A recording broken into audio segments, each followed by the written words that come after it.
I want to tell you about a facilitation technique that I use in case I think and plan works on a complex goal. I call this technique solution spectrum.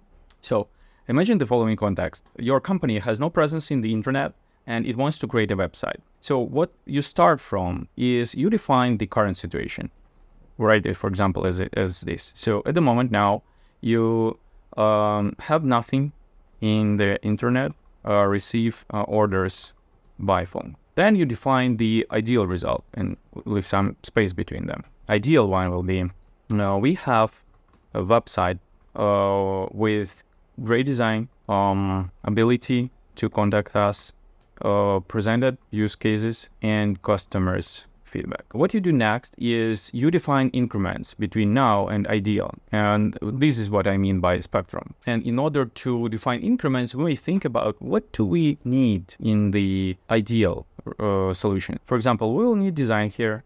We will need developers here. We will need customer reviews, right? And we will need our use cases described. We may think that intermediate increment, for example, like increment 1 here, is, for example, develop a website using some tool that has predefined designs. For example, using Wix. In this case, we won't need developers, right? So this is a kind of step forward, but still we will need design, customer reviews, and use cases described. So what can we do like even earlier? Probably we can create a web page in LinkedIn for our company, right? And we will have contact information in there already. So probably some customer or our customers will be able to go in there and contact us using details from there. And okay, so in this case, this will be increment number 2, but I will put X here because it's not the last one, not the second one. So what can we do also? So for example, in this case, we just create a page in LinkedIn, put our contacts and description. So we have some linking. As increment 2, we may describe our use cases and post them in LinkedIn as posts, right? Then we can request customer reviews, right? So what can we do more? So for example, in this case, our use cases may be like textual.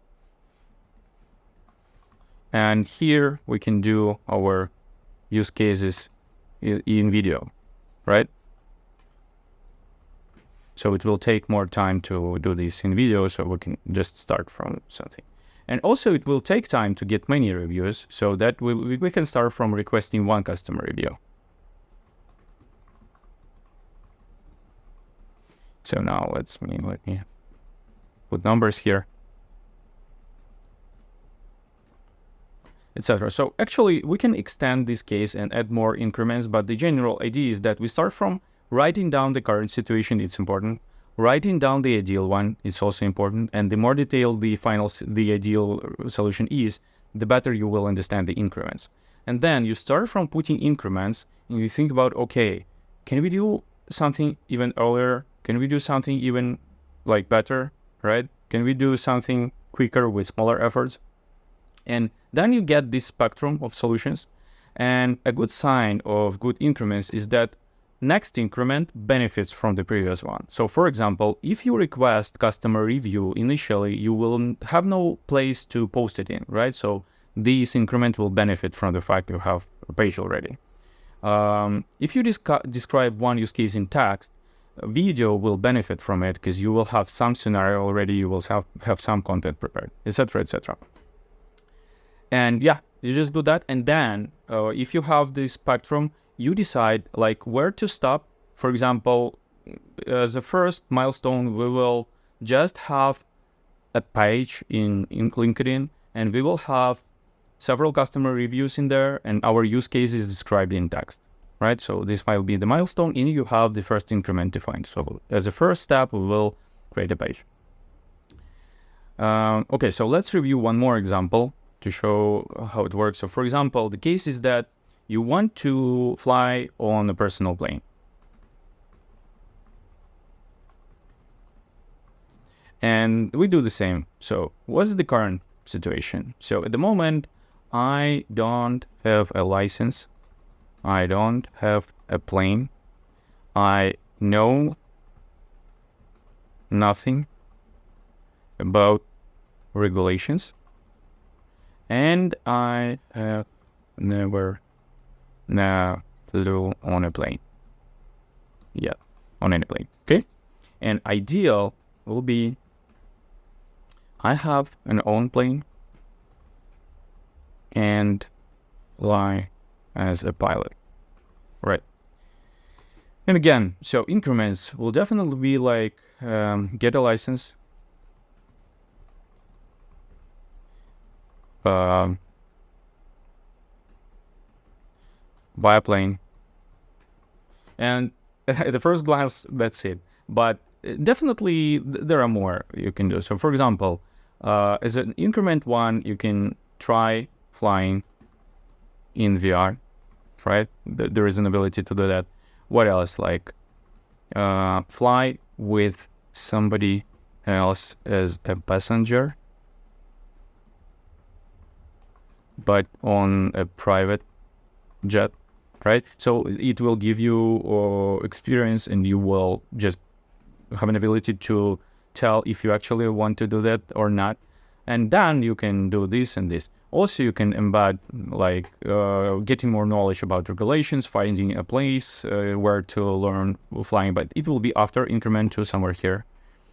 So I will not spend time doing that, but I want to show you the general idea. And now you have, first of all, a plan. You will have first step that is easier to achieve than just buying a plane. And you can like start doing that. And you can define a milestone here. So for example, a milestone is that you will fly with somebody, and then you will get this actual experience. The only difference will be that you don't control the plane, but you will see if you like it or not in reality, right? So this might be your first milestone, and it will definitely cost you less than getting the license or buying a plane. So that's the idea. And in my case, I use this framework or approach in case we discuss some features for our product, and the feature or the problem is complex, and we don't know what exactly to do, and different people have different opinions. So in order to synchronize on what is possible, we define this solution spectrum, and then in order to understand the, let's say, minimal expected improvement, we decide where we stop. And then we have first step already defined, and we start working from that. So I hope it will help you also. Press like if you like this video, and subscribe to my channel. See you soon. Bye.